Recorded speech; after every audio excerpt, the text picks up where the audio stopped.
Hello, I'm Isaac Hayes III, founder and CEO of Fanbase, and I'm here with a very important message. We are at a turning point in the Black community where we must have equity in the apps we use that scale to billions of dollars. But this time, we own the infrastructure, we own the culture, and we shape the future. And Fanbase is the future.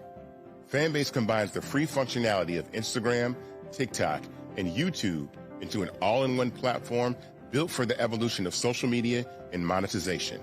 With over 1.4 million users, that's real proof that we are shifting the conversation of tech ownership and equity for creators. So right now, I want you to go to startengine.com/fanbase and invest today. The minimum to invest is $399. That gets you 60 shares of stock in Fanbase at $665 a share. This marks a turning point in Black ownership of social media. If we don't take this opportunity to own social media right now, we will always be customers to our own creations. And that can't go on. So once again, go to startengine.com/fanbase and invest today. We must own the platforms where our voices live, our stories matter, and where our culture drives the world. Thank you. Folks, Black Star Network is here. Hold no punches. I'm real revolutionary right now. Support this man, Black Media. He makes sure that our stories are told.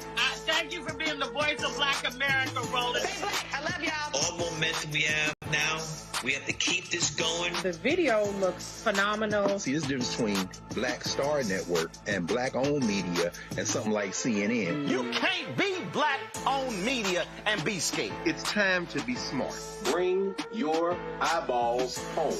You dig?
Today's Thursday, November 6, 2025. Coming up on Roland Martin Unfiltered, streaming live on the Black Star Network.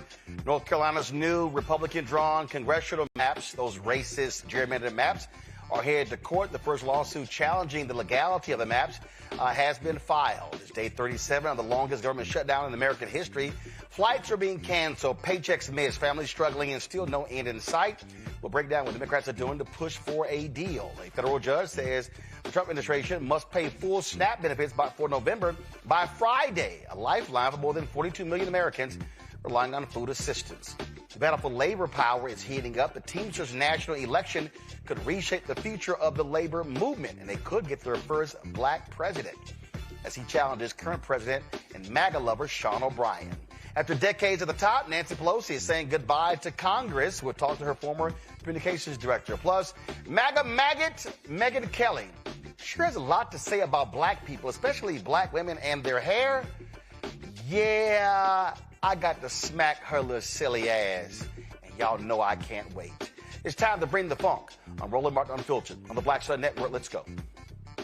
He's got whatever the miss, he's on it. Whatever it is, he's got the scoop, the fact, the find. And when it breaks, he's right on time and it's rolling.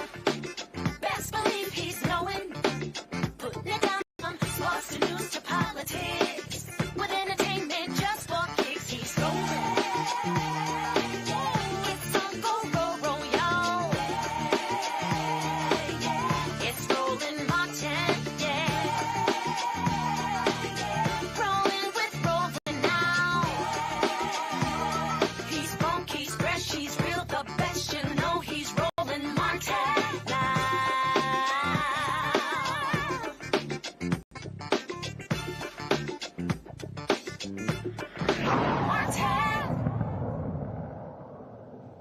Folks, Republicans in North Carolina, they gerrymandered their map. Now they are being sued as a result. The maps will weaken black voting power. They got rid of the congressional district of CBC member Don Davis. Is also going to reshape another district as well.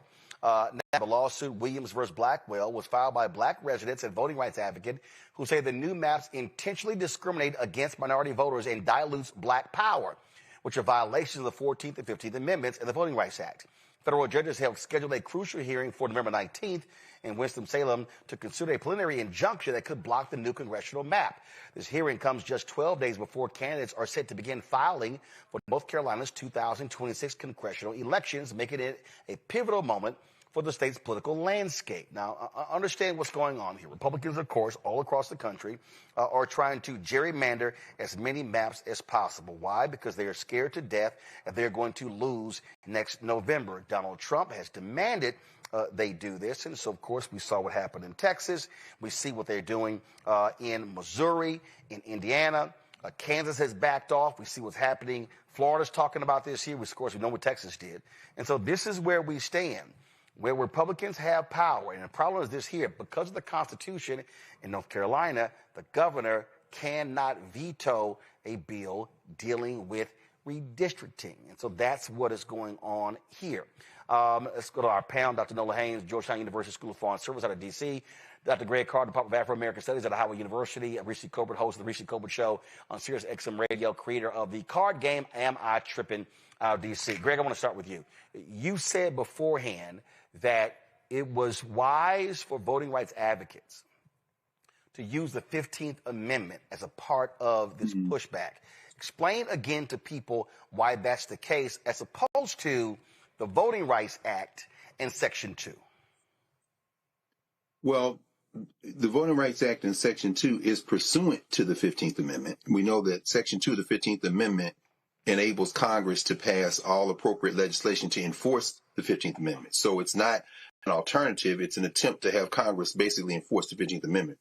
I like the 15th Amendment argument basically, and as you and I talked about, and you talked about this as Janae Nelson was making her oral arguments in the Louisiana case, Louisiana versus Calais. I think that argument to go straight to the 15th Amendment is really about protecting the right to vote in a more broad sense.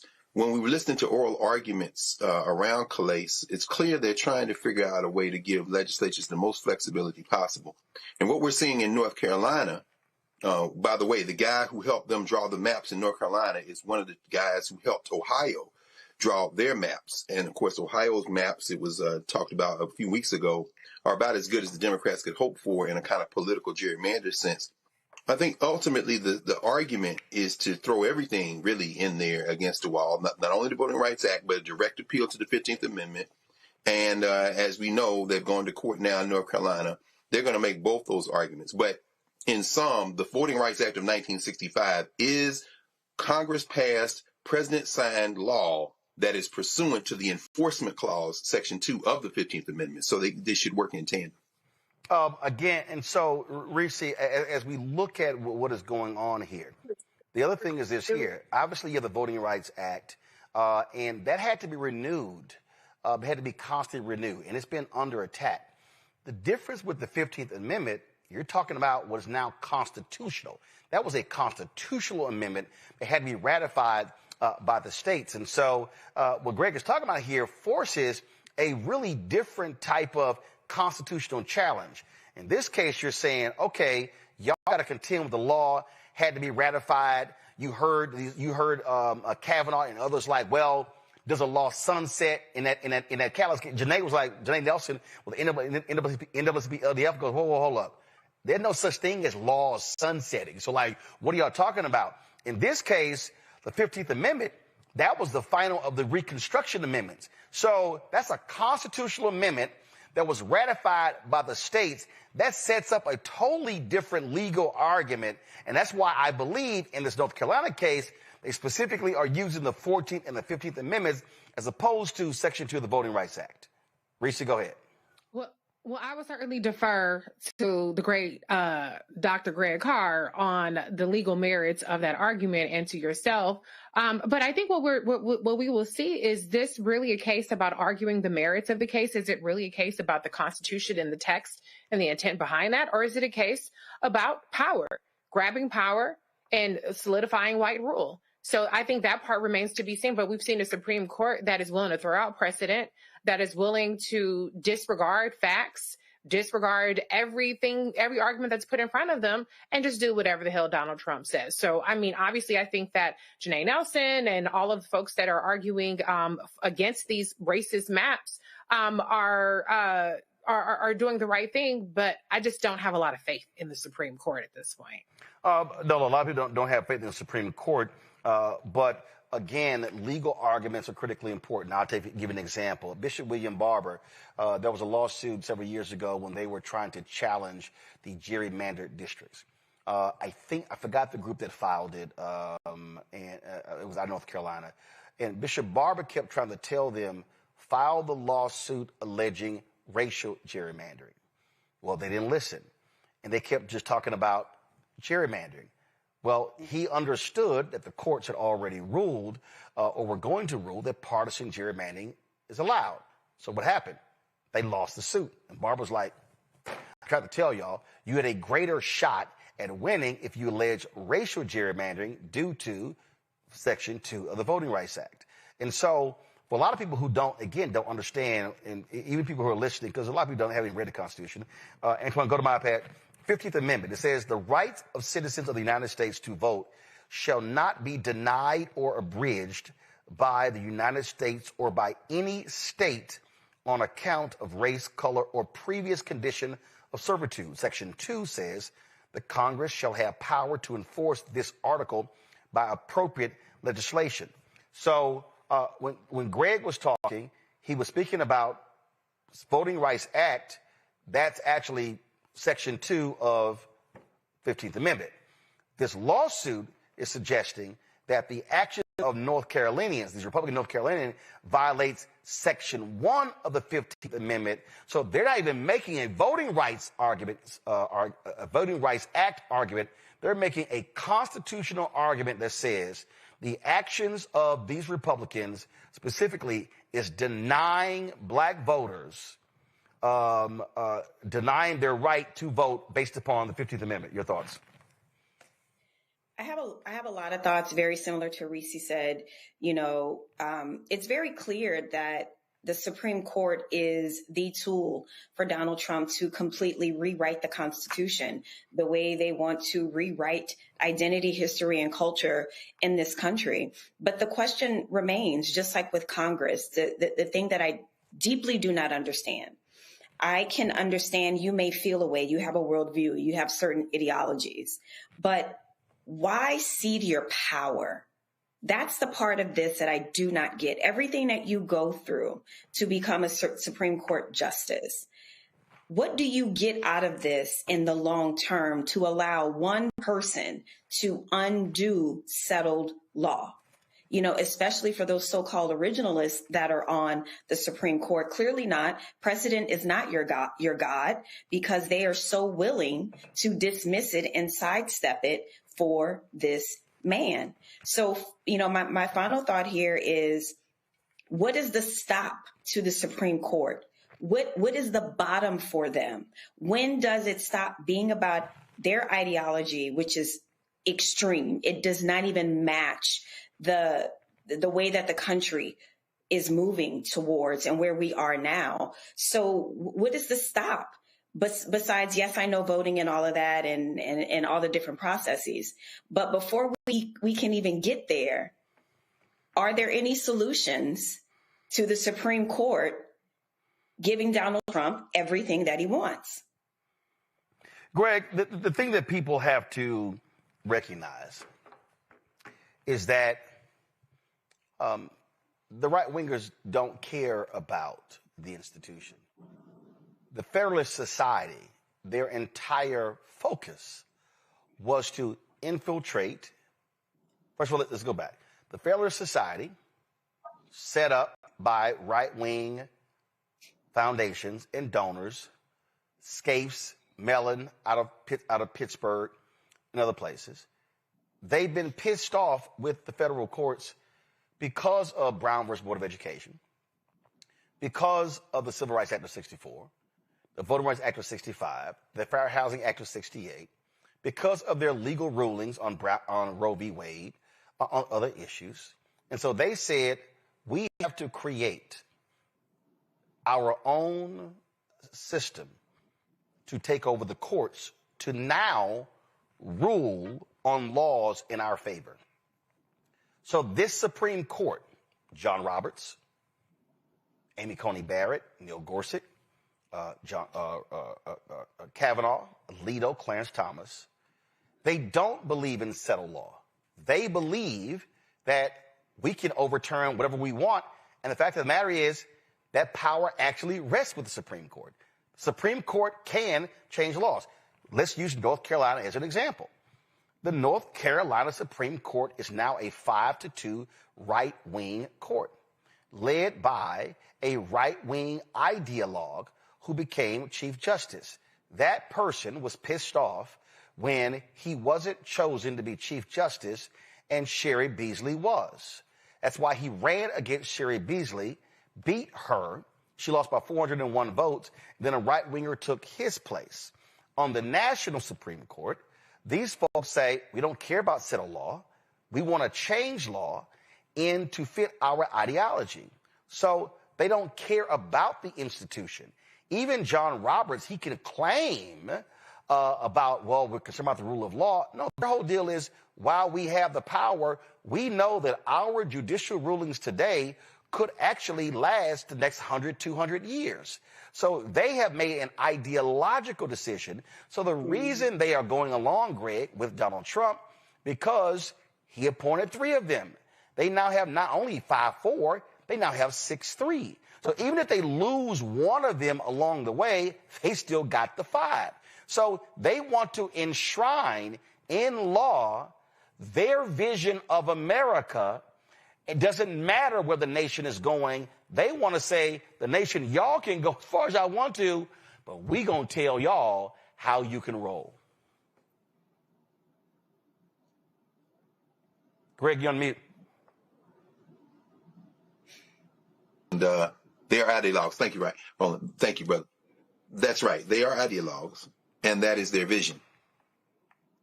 I think what we should always keep in mind, however, is how fragile that vision is. For those who listened to the oral arguments in the tariff case yesterday, there are two doctrines they basically invented, the right wing, the most extremist of the fascists, the major questions doctrine and the non-delegation doctrine. Yesterday, we heard Sotomayor, Kagan, and Ketanji and Brown Jackson evoke those doctrines and use them as a weapon against the Trump administration's argument that the president can do whatever the hell he wants when it comes to tariffs. Precisely because this same court ruled against Joe Biden using the same theories when they said that Congress cannot delegate its authority to the president. That's the non-delegation doctrine, and the major question doctrine, saying that there are some issues that are beyond the scope, not beyond the scope of the law, but are so broad that they must be considered as almost transcending any particular statutory interpretation, the major questions doctrine. And they used that to say that Joe Biden couldn't forgive student loans, that he didn't have that power as the executive. Well, yesterday, in the oral argument, you hear the so-called liberal justices saying, okay, so is that the case? Yeah. And what you heard was an ideologue like Neil Gorsuch caught in an ideological trap because that judge made law, that interpretation, that broad overreach that is absolutely grounded in the work of the Federalist Society. I was in law school when the Federalist Society was started in the late 80s. He's now tied into knots. So is it going to be, you're going to drop all pretenses, like Nola said, and just go straight political and say, yeah, we meant that for Biden, but not for Trump? Because if you do that, you've destroyed the rule of law. And that, I think, is the line that they don't want to cross. John Roberts, who has destroyed in many ways the credibility of the Supreme Court by the 2010 decision on allowing unlimited money, the Citizens United decision, he has now realized in some ways that he has overreached. So you will see him sometimes join the three so-called liberal justices, and that just makes it 5-4 to your point. However, yesterday's oral arguments, at least the court watchers are saying, well, it sounds like maybe on this tariff issue, because of this ideological position that they've made up out of thin air, that Gorsuch may be a little nervous. Maybe Comey Barrett too, so it could go 5-4 the other way, or maybe even 6-3 the other way, because Alito and Thomas, they're straight ideologues. They don't give a damn. Now, all of that coming to this point as it relates to this question of justiciability, whether, in other words, whether or not something can be weighed in on by the courts. The political question as it relates to gerrymandering, they're saying political questions, political gerrymander, as you say, is non-justiciable. You can't bring that to the court. This is where this comes into play in this regard. We know elections are the purview of the states. We saw that in Ohio. The Ohio Supreme Court ruled that the redistricting commission that Ohio put together had drawn maps in a way that had diminished the capacity of people to be able to elect their representatives of their choice and have their voices heard in the way that the commission was set up to do. The politicians in Ohio didn't like it, but it was a state Supreme Court that did it. We saw the same thing in Pennsylvania. As you said, you see the same thing in North Carolina. Then, when the right wing is not satisfied with that, they go to the federal courts. And here is where what you said about the 15th Amendment is so important. The Voting Rights Act does sunset. It is extended. We saw it extended under Reagan. We saw it extended under George W. Bush. We saw it extended for 25 years beyond that. We haven't reached that moment yet. So they got a two-pronged strategy. Number one, we want to destroy the Voting Rights Act if we can, which is simply an enforcement mechanism for the 15th Amendment, as you said. Temporary, perhaps, which is why Kavanaugh reached out and pulled a number out of his ass. Didn't even pull a number out like Senator O'Connor did with affirmative action. And instead of saying, she said 25 years, maybe we don't need affirmative action. Kavanaugh says, well, at some point in the future, maybe the near future, maybe now, we don't need it anymore. He's making it up. But what they're going after in Section 2 is to say, Section 2 really echoes the 15th Amendment. But Section 2 had been interpreted by judges to say, you got to show that states intentionally drew these lines to discriminate. Well, in 1982, they amended the Voting Rights Act to take the intent standard out. You don't have to show that they intended to do it. You just have to see the effect there. That's what Ketanji Brown Jackson was arguing. But here, as you say, this is why Bishop Barber is trying to help them understand. The 15th Amendment, the plain language, which is, as you say, in the law, in the Constitution, and is permanent, that, if you argue that, you're then in the federal court arguing that set aside or hold distinct the Voting Rights Act. Let's just talk about the plain language of the 15th Amendment. And so here we are, and this is why elections matter. The court, as presently constituted, is probably going to try to diminish the Voting Rights Act and maybe even reinterpret the 15th Amendment. And again, to say that, no, it doesn't mean that you can't do these extreme gerrymanders. However, do you know what it takes to change the number of people on the Supreme Court? It's been done 6 times in U.S. history. You got to get a bill introduced in the House of Representatives, passed through the Senate, and signed by the president. If you win an election, did y'all hear Donald Trump at his luncheon when he was sundowning and talking crazy the other day? He said if they win, they're going to pack the court, and then they're going to let D.C. and Puerto Rico be states and get 2 senators apiece. Hey, man, you're acting like that's a deal breaker. It could change just that quick. The number that has been bandied about is 13. Put 5 more people on the court. You win the House. You win the Senate. You get the presidency. You can add 5 people to the Supreme Court tomorrow, baby. That's all it takes to change the number on the Supreme Court. We need to be thinking strategically, Roland. Now, Greg, I also want you to explain to people, because you said first, it's happened 6 times. Yeah. We have explained why the number 13 is so important. And it's hard for the folk who say don't expand the court, because it's not packing. Let's be real clear. It's not packing the court. We know that FDR wanted to pack the court. So when we talk about expand the court, there's already precedent below the Supreme Court. Explain. Well, I mean, you're talking about there are 3 levels of the federal courts. There are the district courts, there are the courts of appeal, and then there is the Supreme Court. The number at the district court level and the number at the courts of appeals level are usually commensurate with the populations. So it's a similar principle, not the exact same, but it's similar as we think about the number of Congress people, which is going to always stay at 435, and the number of senators, which always stays at 2. The hard cap on the House of Representatives is 435. But if population moves from, let's say, New Jersey to Texas or New York to Florida, then as the population changes, that number is going to stay the same at 435. But where that number manifests is going to change depending on what the population is. The district courts have a certain number based on the population, based on the number of states. The courts of appeal, which are clustered around the various, there are 11 courts of appeal, and then you got the federal appeals court as well. Those numbers are consistent, again, with the regions, but the Supreme Court doesn't have those restrictions. When Roosevelt tried his court packing plan, politically, it intimidated the existing court, because what he was worried about was that they were going to find all those New Deal policies unconstitutional. So when they say America's not a socialist country, as we were talking about the other night during the election coverage, yet it's socialist when it comes to Social Security, Medicare, and Medicaid. Roosevelt was worried that they were going to say you can't do Social Security, you can't do FDIC, you can't do those federal programs because they are in contravention to the Constitution. So he said, no problem. I'm going to add some judges, and I'll get some judges who will say they are constitutional. Ultimately, the plan failed. The Congress didn't back him on it, but it sent a message to that Supreme Court. Fast forward to 2026, the midterm elections. If you elect enough Congress people to the House of Representatives, you elect enough senators, not enough senators, enough senators, either in 26 or 28, and you elect a Democratic president, but you're going to have more than just 1 more than the Republicans in the Senate or 2 more than the Republicans in the House, because what that is going to do is trigger those Democrats who are hiding right now. John Fetterman is a Republican for what I'm talking about right now. So you're going to have more than 1 or 2 people in the majority in the Senate.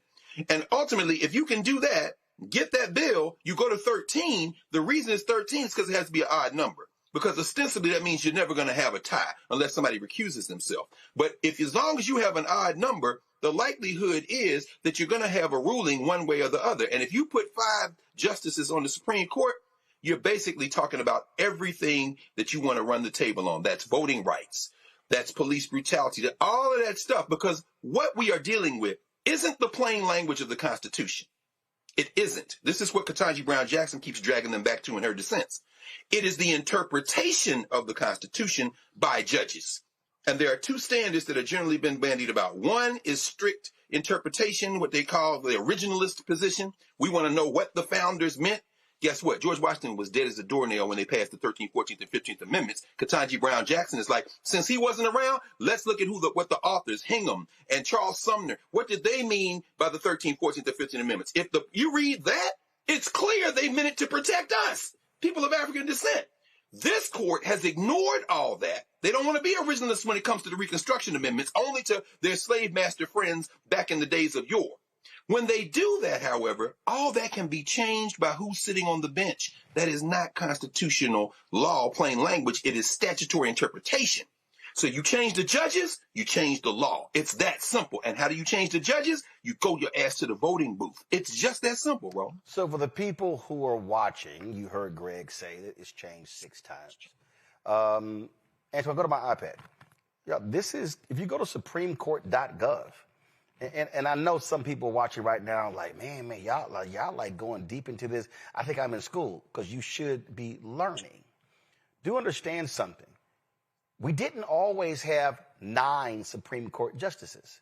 In fact, in American history, we've had anywhere as few as 5 and as many as 10. 9 is not a magical number. There's nowhere in the Constitution where it states you can only have 9 Supreme Court justices. Now, let me explain this to you. The reason I asked Greg, why is 13 a magical number? Because he talked about having 13 Supreme Court justices. Go to my iPad. It's because when you look at the circuit court in America, there are 13. That number is important. Why did they create that? They said because there was so much work they needed to have the expansion on the circuit court level. So if you, no, go back to my iPad, please. Thank you. Stay there. You see right here. Okay? The establishment of a federal judiciary was a high priority for the new government, and the first bill introduced in the United States Senate became the Judiciary Act of 1789. The act divided the country into 13 judicial districts, which were, in turn, organized into 3 circuits, the Eastern, Middle, and Southern. The Supreme Court, the country's highest judicial tribunal, was to sit in the nation's capital and was initially composed of a Chief Justice and 5 Associate Justices.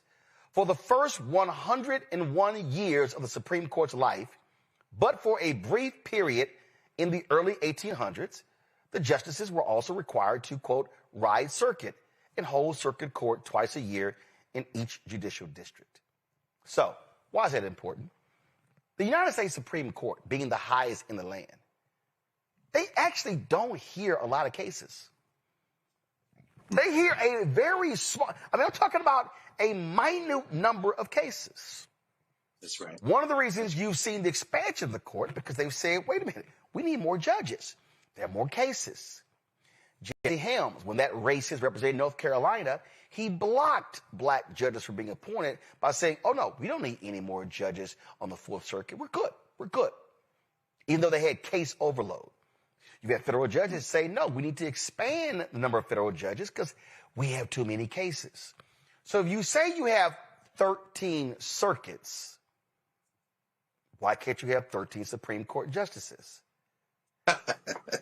I need y'all to understand what I'm saying here. See, this is why y'all got to understand language matters. You should not be using language, pack the courts. Listen to what I'm telling y'all. Right. Pack the courts is a loaded phrase. Pack the courts then leads to this, oh, line. You're trying to take it over. No. I'm simply stating you expand the court. You expand the court so the Supreme Court can actually be on par with the circuit courts.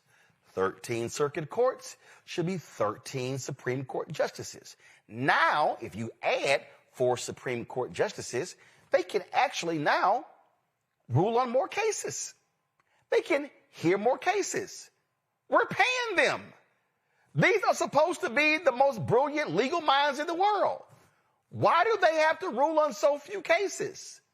That makes no sense. They could be literally hearing oral arguments multiple times a day. Why do we have this, oh, let's wait for the Supreme Court rulings to start coming down in May and June before they go for the summer break, and it's like 8 and 10 cases? That makes no sense, y'all. It makes no sense. And so to Greg's point, when you don't vote and then you complain about the Supreme Court, then you're actually taking away your power to eventually change the Supreme Court. To his point, to change the Supreme Court does not require a constitutional amendment. I love all y'all people who keep yelling about the Electoral College. Let me be clear. You're not changing the Electoral College. Now, I love the folks who said, oh, man, that's what you said about reparations. Okay, but I'm telling you right now, to change the Electoral College, you're going to have to go through the House, the Senate, the President, and then have it ratified by a whole lot of states. Do you think that North Dakota, South Dakota, Idaho, all those small states are going to ratify the change of the Electoral College? The answer is no. So what are we talking about here? How can you make D.C. a state? How can you make Puerto Rico a state? Simple law. House, Senate, President. A constitutional amendment is here. A law is here. Understand. So if you change out, so let's just say right now, let's look at the election next year. Let's see. Reese, you know offhand for the audience, how many Republicans are now in the U.S. Senate? I don't know offhand. It's like, well, they obviously got a majority. Oh, in the Senate, I think it's 53 or 54. You got it. 53? Yep, 53. So, Okay. So you got it. You're 53. So here's the thing, folks. 53. There's an election next year. Susan Collins can be beaten in Maine. No question. Now there's 52. Yes. Joni Ernst is not running in Iowa. Iowans are really pissed off with Trump and his policies. You're now down to 51. If the folks in Texas, if the MAGA people support corrupt-ass Texas Attorney General Ken Paxton over current United States Senator John Cornyn, Texas could be in play. If black folks maximize their vote in Texas, young folks do, and they pick up significant Hispanic and 1/3 of white support, I think, first of all, let's be real clear, she hasn't announced. I think, depending upon data, Congresswoman Jasmine Crockett is going to run for the United States Senate. Colin Allred ain't got a chance. James Tallarico ain't got a chance. Beto may run, but he's already lost twice before. You could have a massive upset in Texas. It's 50-50. That's right. Ossoff is in Georgia. Roy Cooper is running in North Carolina, former governor. Now you're looking at 51-49 Democrat. 51-49 Democrat. So, again. You also have potentially Sherrod Brown in Ohio. Yep, you got Sherrod Brown running. You got that for that particular seat as well. And guess what? 52-48. Now, Yeah, which would beat Fetterman, no question. yeah, because we already know Fetterman is going to be the reincarnation of Cinema and Manchin. That's right. So we already know that. Got him. So Fetterman is going. So the question is, how do you get to it? Let's keep in mind that U.S. Senate race in Alaska is not a lock for the Republicans. That's True. So I want people to understand what we're talking about here. What we're talking about here is, how do you begin to change power? And you begin to change power. Go to my iPad. We were talking about those states. You see it right here. You see Maine. You see North Carolina. You see Georgia. You got New Hampshire. Democrats are going to have to sit here and hold New Hampshire. And then, of course, you got, because of the retirement of Gene Shaheen there. And then, of course, you got Michigan. You got to hold Michigan as well. And then you got to hold Minnesota. So the bottom line is, if you all of a sudden say, pick up North Carolina, pick up Maine, pick up Texas, pick up Iowa, that's 4 seats. Again, depending upon how stuff, Trump keep doing what he's doing, it's going to be some pissed off Alaskans. But here's the most important thing. If you sit your ass at home and complain, Democrats can't win the Senate. You can't change the Supreme Court. You can't pass any laws. You can't do anything. It's all based upon voting. And for the people who say tangibles, you can't get a single tangible during an election. You can only get a tangible if a person wins. And so I know it felt like y'all were sitting in class. And I know some of y'all watching and listening, your eyes glossed over. You were like, oh, my God, this reminds me when I was in government class in school. Well, that's also part of the problem, because too many people weren't paying attention to government class in the 9th, 10th, 11th, and 12th grade. They were daydreaming in the 6th, 7th, and 8th grade. The problem that we have right now is people don't understand basic civics. And the reality is you cannot achieve anything in this country policy-wise if you do not change the politicians who are in office. That's on the city council level, county government, school board, state, federal, and the federal folk impacts the U.S. Supreme Court. The president appoints Supreme Court justices. The Senate advises and consents, meaning they can confirm or deny. All of these things are interrelated, all of them. So whoever wins the presidency can appoint the United States Supreme Court justice, and they must be confirmed by the senators. And that Supreme Court justice literally rules on laws that are passed based upon lawsuits that are filed against the city, school board, county, state, and federal. So while you may be watching me right now saying, well, I like the sister in North Carolina who called me in 2016, who said she wasn't feeling Hillary Clinton. She says, I'm going to focus on issues in my state. And I said, really? Can you tell me the 3 top issues you care about? And she did. And I drew a direct line between who was president and the Senate to the issues in her state, because it never dawned on her while she was fighting for laws in her city, she didn't realize that somebody could file a lawsuit in federal court against that law, and the Supreme Court could rule on that law in her city. She thought because it was the city, the federal Supreme Court had no jurisdiction on that, but that is not the case. The United States Supreme Court is the law of the land. They are the final arbiter of laws.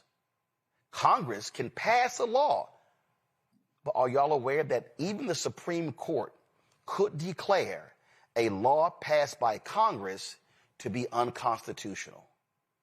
So you better understand, if you sit out and check out, then you lose out.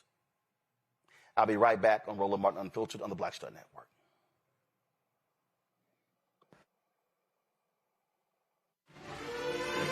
Violent white supremacy is, quote, the most persistent and lethal threat in the homeland. The greatest terrorist threat to the homeland is the homegrown violence stream, including hate crime committed on behalf of some kind of white supremacist ideology. They are coming after everything in Black America. MAGA and Donald Trump are specifically targeting Black America. They are going after the money.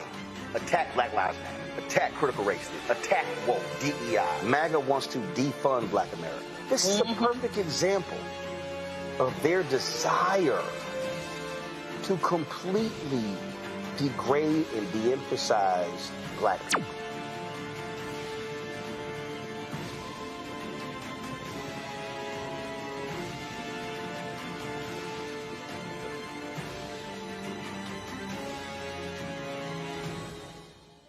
Next on the Black Table with me, Greg Carr. The United States is the most dangerous place for a woman to give birth among all industrialized nations on the planet. Think about that for a second. That's not all. Black women are 3 times more likely to die in this country during childbirth than white women. These healthcare systems are inherently racist. There are a lot of white supremacist ideas and mythologies around Black women, Black women's bodies, even Black people, that we experience pain less, right? Activist, organizer, and fearless freedom fighter Monifa Akinwole Bandele from Moms Rising joins us and tells us this shocking phenomenon, like so much else, is rooted in unadulterated racism. And that's just one of her fights. Monifa Bandele on the next Black Table here on the Black Star Network. Hello, Bishop T.D. Jakes, and you're watching Roland Martin, Unfiltered.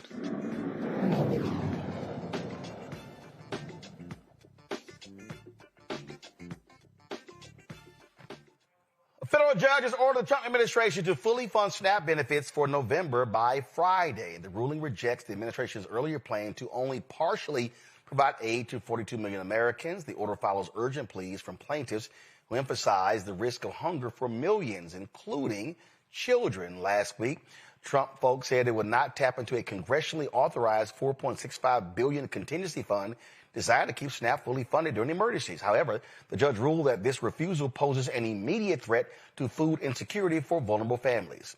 Meanwhile, we're on day 37, the longest government shutdown in American history. Senate Majority Leader John Thune says Republicans are waiting on Democrats to respond to a proposal that includes 3 full-year funding bills and a promise to reconsider health care subsidies. A promise to reconsider. Yet Senate Democrats are meeting probably to decide their next steps. House Speaker Mike Johnson remains noncommittal on a vote for health care subsidies. Fooling concerns a stalemate could continue for longer. They also are trying to play a game because, see, Democrats are like, wait a minute, why should we cut a deal if y'all going to turn around and ignore the deal? Here's House Democrat leader Hakeem Jeffries. This is day 37 of the Trump Republican shutdown.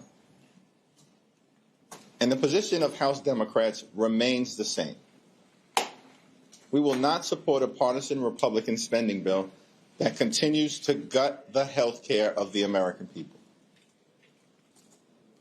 We're ready, we're willing, we're able to sit down with our Republican colleagues anytime, any place, in order to reopen the government, to find a bipartisan path forward, and to decisively address the Republican health care crisis that continues to crush people all across the country. Tens of millions of Americans who are in the open enrollment period right now are seeing their premiums, copays, and deductibles skyrocket, in some cases, by $1,000 or $2,000 per month. That is unsustainable, particularly in this country right now, which is experiencing an affordability crisis. Life has gotten more expensive under Donald Trump and Republican policies. This is from a group of people led by Donald Trump who promised that costs were going to go down on day one. Costs haven't gone down in America. Costs are through the roof. Housing costs are up. Grocery costs are up. Child care costs are up. Electricity bills are skyrocketing. And now, because of the Republican refusal to extend the Affordable Care Act tax credits, health care premiums are going to drive some people into medical bankruptcy, and tens of millions of folks won't be able to provide a doctor when they need one. That's why we have to decisively address the Republican health care crisis. And that's why we need Donald Trump to show some leadership. Stop hiding. Show some leadership. Direct Mike Johnson and John Thune, both of whom work for you. Donald Trump is the puppet master of congressional Republicans. Show some leadership. Direct them to sit down so we can authentically enter into a bipartisan negotiation and end this Republican madness now. Reese, very simple. Democrats cannot and should not give in, force Republicans to cede to their demands. Don't fall for the promise to consider subsidies. No, make it happen. Well, to borrow from our alphabet gang friends, cut the check. Do not allow Republicans to give you absolutely nothing when Republicans just got their ass kicked on Tuesday, because Americans are sick of Republican shit. They are sick of MAGA. They are sick of Mike Johnson. They're sick of John Thune. They are sick of Donald Trump. A potato sack could have won half of these elections if they had a D next to their name as opposed to an R. We cannot trust the Republicans to negotiate. Of course, they want a 3-year funding deal to get so that Democrats never have another chance to have leverage unless the levers turn over to a Democratic majority. Here's the thing.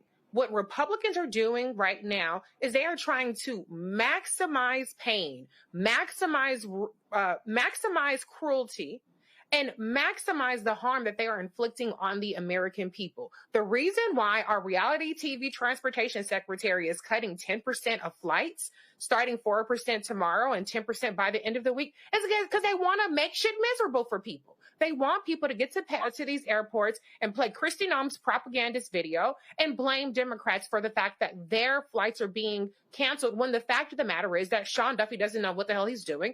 They've already attacked FAA air traffic controllers as soon as they got in office, and we've had multiple plane crashes on their watch. Donald Trump is withholding it, admitted as much, and the judge smacked him down for admitting that he wants to starve people and use these people's starvation and their inability to put food on the table as the equivalent of a gun to Democrats' head. He wants to extort the votes from Democrats, and Democrats should not fold. The reality is either cancel the fucking filibuster, Republicans, and use your own votes because you're in the majority in the Senate, you're in the majority in the House, and you have the White House, and open up the damn government yourself, or you get the votes that you need from Democrats by negotiating. Mike Johnson, call your little bitches back to Congress. You're going to have the Epstein files released. Get over it. Swear in the lady from Arizona and open up the government. Do your jobs, period. Nola?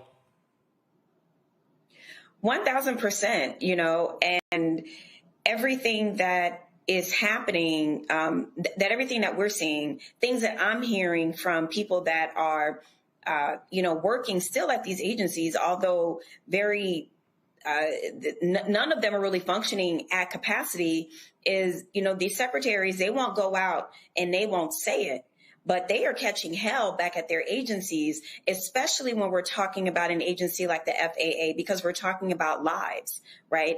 And I'm just now seeing that because USAID was shut down, now we are looking at close to 600,000 deaths worldwide. The bodies are adding up, and the bodies are going to continue to add up when children aren't able to get their SNAP benefits, because 34% of children are on SNAP benefits. Children.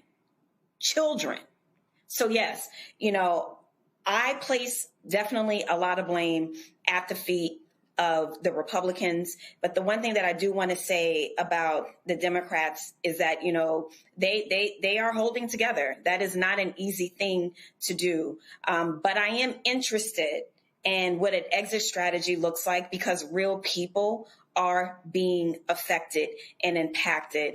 And, as someone who has friends and colleagues who still work in these agencies, who don't know what's going to happen tomorrow or the next week. They don't know if they're going to get back pay. This is very serious and has consequences for people's everyday lives. But here's the thing here, Greg.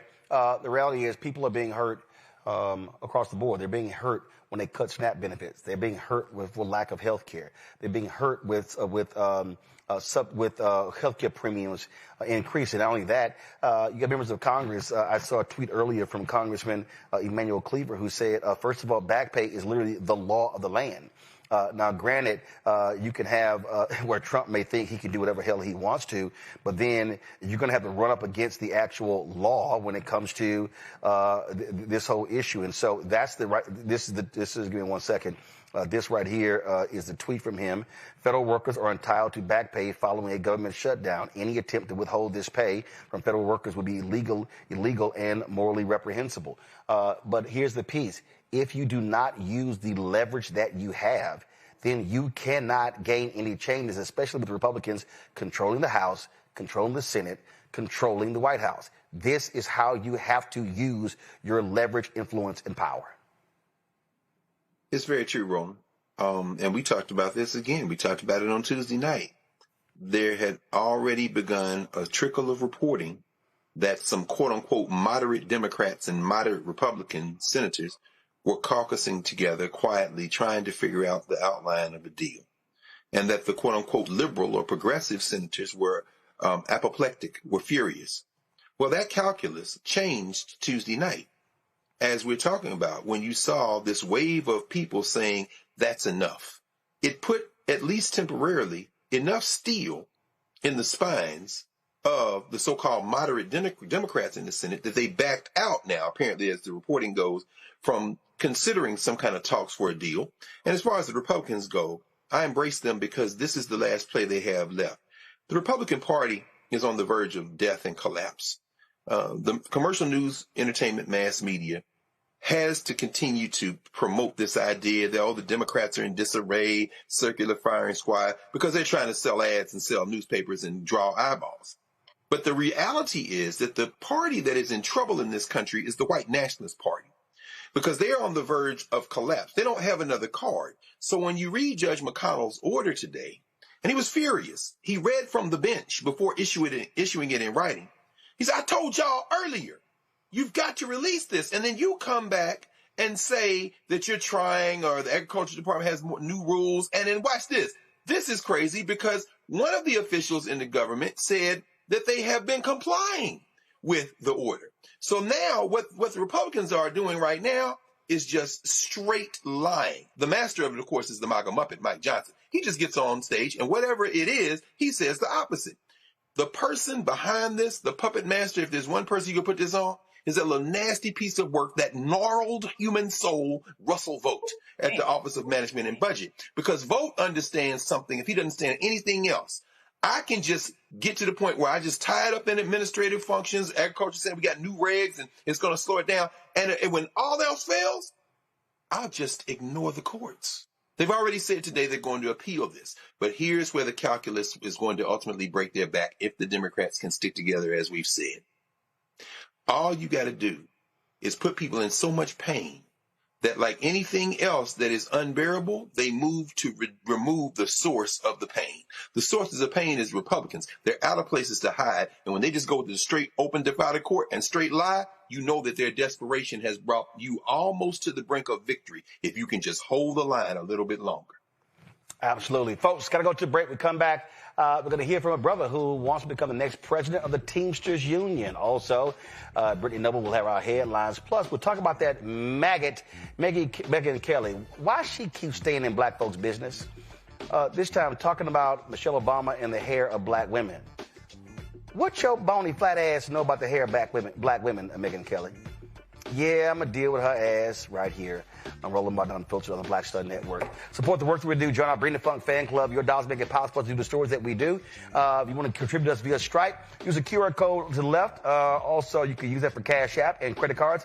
PayPal is R Martin Unfiltered. Venmo is RM Unfiltered. Zelle, Roland at RolandSMartin.com, Roland at RolandMartinUnfiltered.com. Checks and money order. Make a payable to Roland Martin Unfiltered, P.O. Box 57196, Washington, D.C. 2003 7-0196. Back in a moment. Violent white supremacy is, quote, the most persistent and lethal threat in the homeland. The greatest terrorist threat to the homeland is the homegrown violence stream, including hate crime committed on behalf of some kind of white supremacist ideology. They are coming after everything in black America. MAGA and Donald Trump are specifically targeting black America. They are going after the money.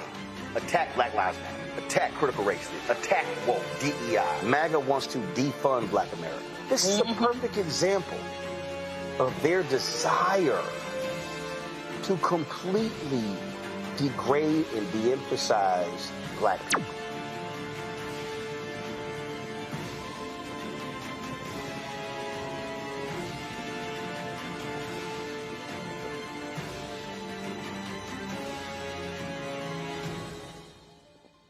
It's your boy Earthquake, giving Roland Martin something to do, because he don't know what to do. He from Texas. Ain't his fault.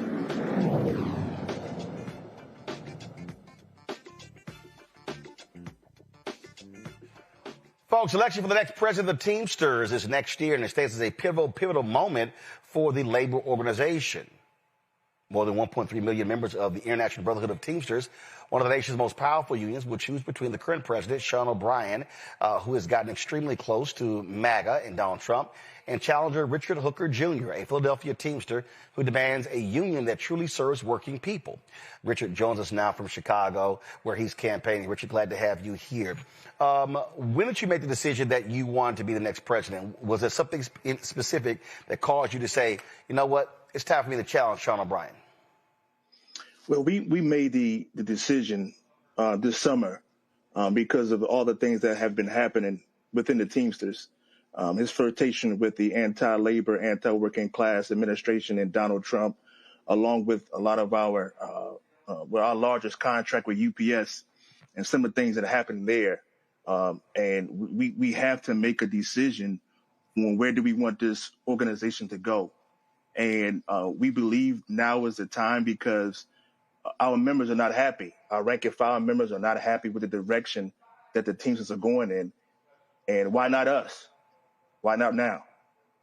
You talk about that, and the reality is that we saw Sean O'Brien speak at the Republican National Convention. He did not speak at the Democratic National Convention. He was not happy about that.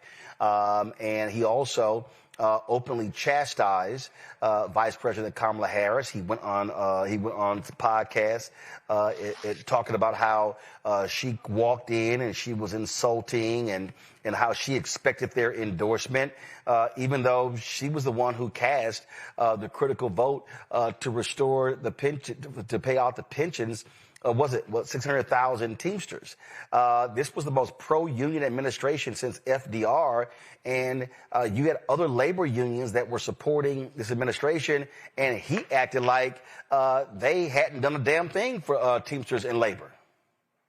I know, and it's still shocking to all of us because it's one thing to support someone who you feel as though just a rubber stamp.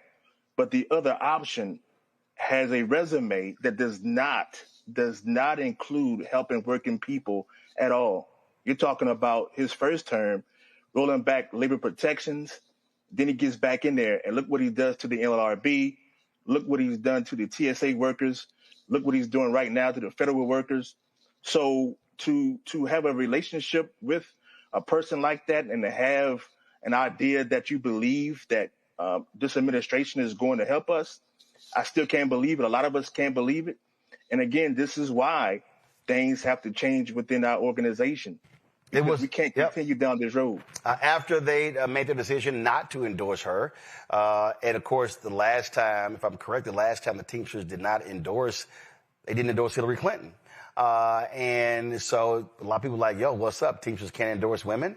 Not only that, not a single Republican supported the American Rescue Plan that included that $36 billion bailout of Teamsters and other pensions. Not only that, the Teamsters, they're endorsing Vivek Ramaswamy for governor of Ohio when Ramaswamy and Elon Musk and Donald Trump were all joking about, guys, go to my iPad, come on.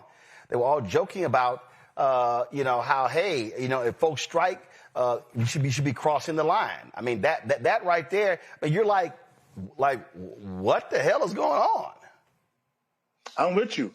And why do we put ourselves in a position where we want to trust a person like this? Like you said, to your point, Brother Roland, Elon Musk and Donald Trump were on a live line talking about, we like what you do with workers when they go on strike. You fire them. And this is who we align ourselves with. This cannot be the direction of the Teamsters. We're better than that. We're bigger than that. And this election is going to prove that members are not happy with the direction of the Teamsters. What is your plan of action? What do you want to get done if you are president of the Teamsters Union? So we're going to have to make sure that our members have open transparency, open bargaining, so they'll know everything that's going on in their contracts. With the threat of AI and automation, we're going to have to make sure that our local unions have resources to continue to fight for their members, because automation is going to take jobs, not just from our bargaining unit members, but also members within the working class. So how can we organize workers if they're not working? So we got to make sure that we help our locals out through making sure they keep some of their resources, not sending them to the IBT. And also we got to get rid of the retaliation and retribution that goes on in our international and our locals, because quiet as it's kept, the international union and this Trump administration are mirrors of each other. They want blind loyalty.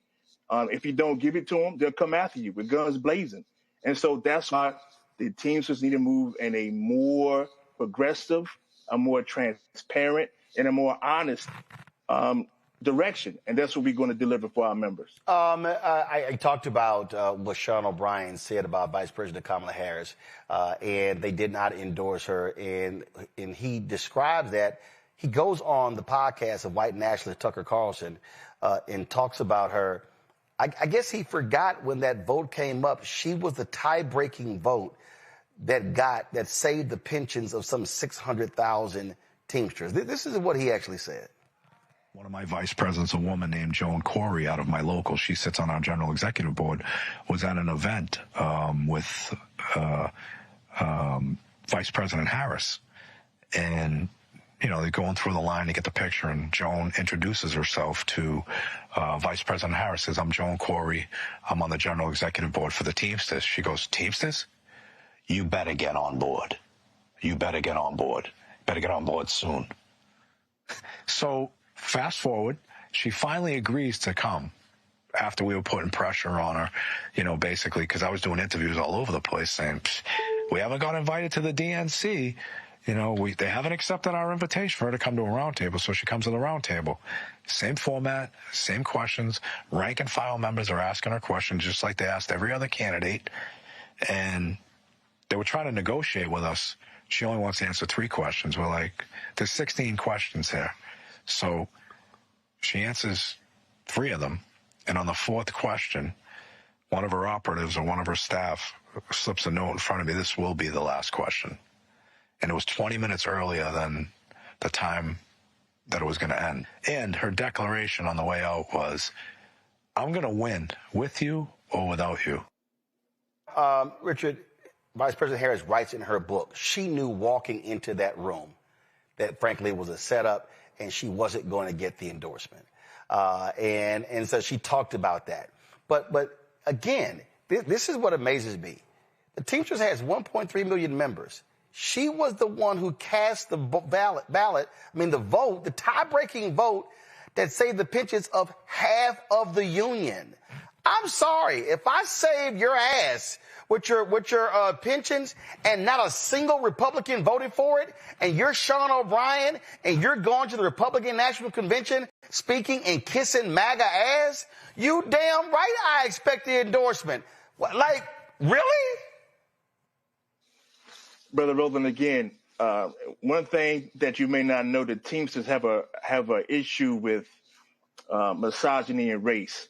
Like you said, you know, a person cast the deciding vote to save your pension, and his pension got a whole lot of money, brother. I don't know if you know that, but his pension in New England got a whole lot of money. And so you would think that he would be the most appreciative and say, you know what, you know, let's go ahead on and support her. But again, when misogyny and race is more important than your pension, this is the outcome and this is the problem. And this is why we decided to run, because the Teamsters are not in a place where we're going in the right direction. Haven't been for a long, long time. Questions from my panel. Greg, you first. Thank you. And Brother Hooker, I mean, listen, man, I appreciate you. And you kind of answered the question I was going to ask when you mentioned race and misogyny in the Teamsters.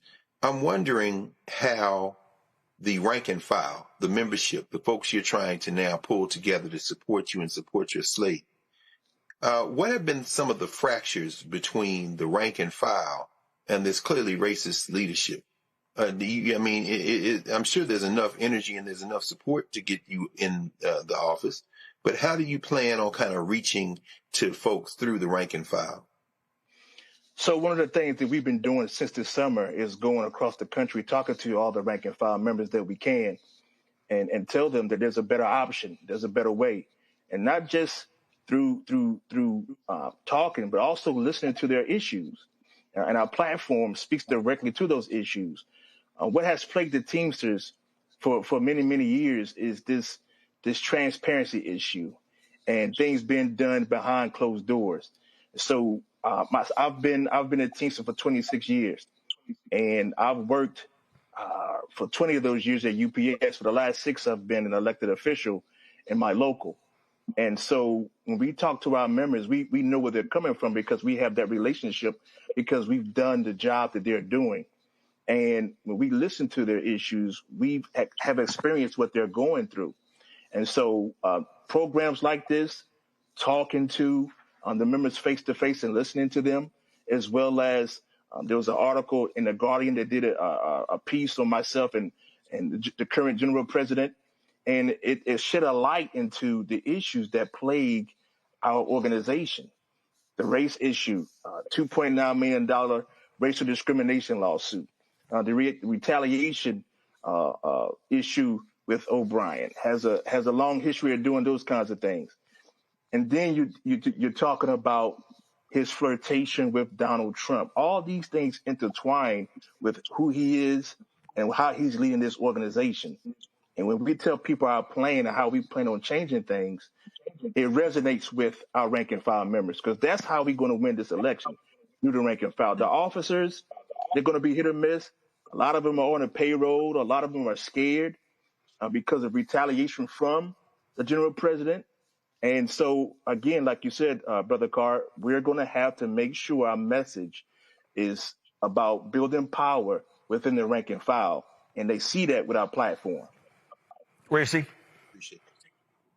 Thank you for being with us. I'm a numbers girl, so I'm curious, mathematically, what does your path to victory look like? And what does that coalition look like? Right. So if you look at the last election that the current general president won, we have 1.3 million Teamsters. Less than 200,000 members voted. Less than 200,000. So if we could get right now 400 people in every local to vote, we win this election. It's not going to be as difficult as people think because it's about 400 or some odd locals. So you're talking about 160,000 people that vote and turn out for us, we win. But again, we're going to have to make sure that we stay in front of our members, tell them our platform, reassure them that we're just not talking because, again, we have receipts to show who we are and what we've been doing. In 2019, I was the first African-American to be elected in my local in 623 in Philadelphia. Last month, we made history again by becoming the first administration not to have anybody run against us because we transformed our local. And that's the plan and the vision that we're going to do with the international. We plan on transforming the international. And we have receipts to show because, again, we've done it before. Noah? Thank you so much, Mr. Hooker, for this work. I've been in the union, I think, since I was 10 years old. So I definitely, I'm very pro-union. So what you're describing sounds like a culture situation. So much of this has sounded like easily could have been a scene in Irishman or very Hoffa-esque, when you talk about the culture of loyalty, not being transparent. And you also mentioned the positive things you've been able to do in your local. So how do you gauge that people are ready for change? Do you poll your members, or how are you gauging that people are ready for a culture shift? Because culture shifts in institutions like Teamsters, that's a heavy lift. Excuse me, it is. We gauge our members by the conversations that we have and by us listening to their concerns. Everywhere we've been so far, every member has the same concern. We want to know what's going on in our union. We don't like how we're being treated by an employer, because I have a thing that I say: you can't stop the employer from dominating you and disrespecting you and retaliating against you if you don't first get rid of it in your own organization. And that's the thing that we're going to have to do in order to start winning against these employers. And our members are ready for that. Again, our largest contract is UPS. And a lot of people focus on UPS, but we also have another 1 million members who don't get that support that they need. Our pipeline members, if I told you guys some stories about them, you're talking about a group of workers who have to pay double the dues, but don't get the representation. How is that even possible, right? And then you talk about other workers, the sanitation workers and the airline workers. Look what's going on now with the airlines, So once you start listening to people and their needs, and you develop a plan, and they know where you're coming from, and you're open and you're honest, and you're talking about building power from the bottom up, not the top down, that resonates with workers. Because look what's going on in the working class right now. We are under a serious attack. And the only way that we get through this is by working together. But people need to feel that you have their best interests at heart. And they feel that when we talk to them. All right, then. Well, Richard Hooker, when is the election? Next November, a year from now. All right. Well, you're going to be real busy over the next year. Keep us abreast of how this thing is going. Yes, sir. Thank you again for having me. I appreciate it. Thanks a bunch. All right, folks, got to go to break. We come back. We're going to have headlines with Brittany Noble. Then we're going to talk about that maggot Megyn Kelly. She always got something to say about black folk, especially black women. And she had some comments regarding Michelle Obama. And normally I ignore her tired, trifling ass. But I think it's important that I say a couple of words. You're watching Roland Martin Unfiltered right here on the Black Shot Network. If in this country right now, you have people get up in the morning and the only thing they can think about is how many people they can hurt, and they got the power, that's the time for mourning. For better or worse, what makes America special, it's that legal system that's supposed to protect minorities from the tyranny of the majority. We are at a point of a moral emergency. We must raise a voice of outrage. We must raise a voice of compassion. And we must raise a voice of unity. We are not in a crisis of party versus party. We are in a crisis of civilization, a human rights crisis, and a crisis of democracy itself. And guess what? You've been chosen to make sure that those that would destroy, those that would hate, don't have the final say, and they don't ultimately win. Hatred on the streets, a horrific scene, a white nationalist rally that descended into deadly violence. White people are losing their damn minds.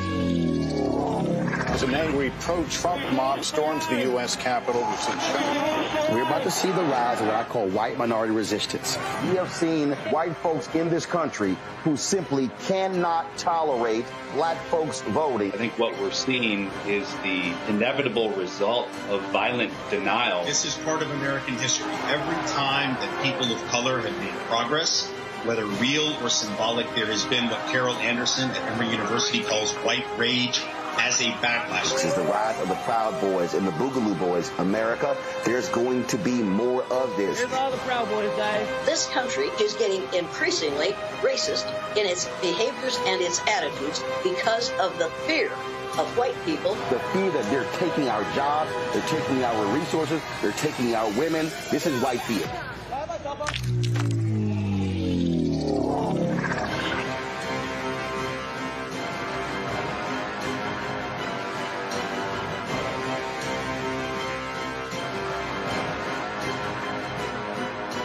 Week on the other side of change. Book bans, anti-intellectualism, and Trump's continued war on wisdom. This is a coordinated backlash to progress. At the end of the day, conservatives realized that they couldn't win a debate on facts. They started using our language against us, right? Remember when we were all woke and the woke movement and all that kind of stuff?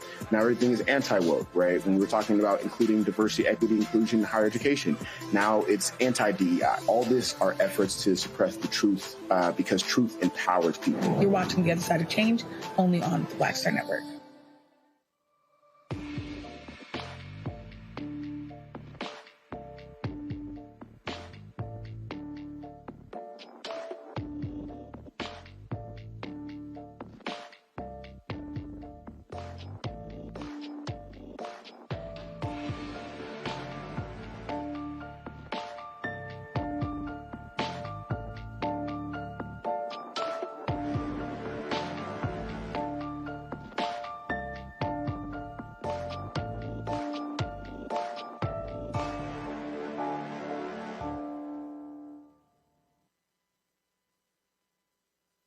Hi, I'm Lavelle Crawford. I ain't wearing a bow tie today because I wanted to breathe.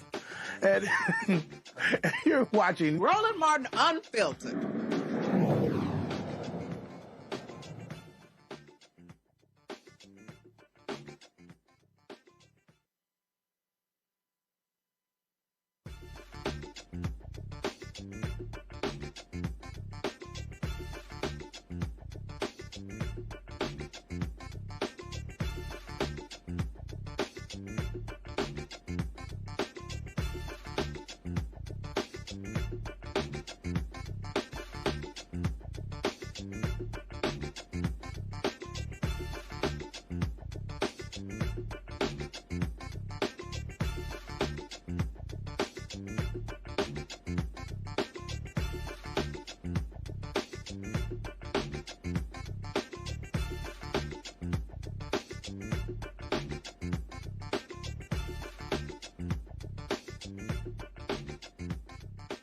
All right, so breaking news. Former NFL wide receiver Antonio Brown has been arrested in Dubai and is being extradited to the United States.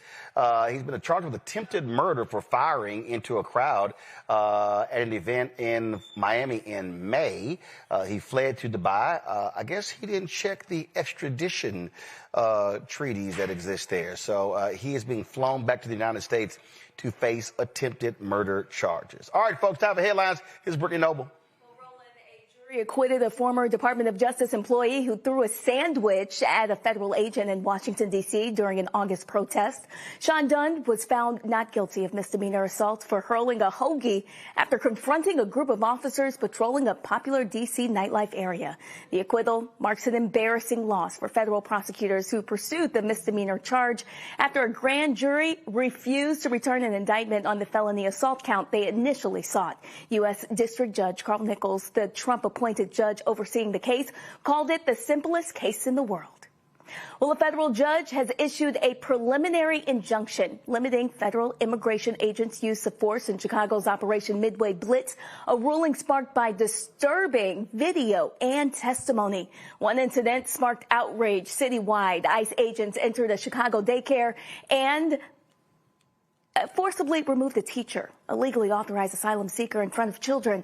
Chicago officials condemned the act as shocking and unacceptable. Judge Sarah Ellis sharply criticized the government for lying under oath, saying agents' body camera videos show clear evidence of excessive force, including tear gas deployed without warning, pepper bullets fired at protesters, and chaos instigated on the streets and outside the Broadview ICE facility.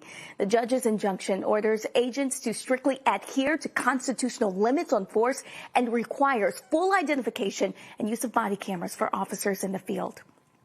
Speaking of Chicago, a federal judge ordered U.S. Immigration and Customs Enforcement to immediately improve conditions at one of its detention centers after reports of overcrowding and unsanitary treatment of detainees. The ruling follows multiple complaints describing unsafe temperatures, spoiled food, and limited access to medical care within the facility located west of downtown Chicago. Civil rights groups say the case highlights the growing crisis inside U.S. immigration detention centers, where black immigrants, especially those from Africa and the Caribbean, are often among the most neglected and least protected. Advocates argue the decision is a major step toward accountability, but say broader reform is still needed to ensure humane treatment for all people held in federal custody.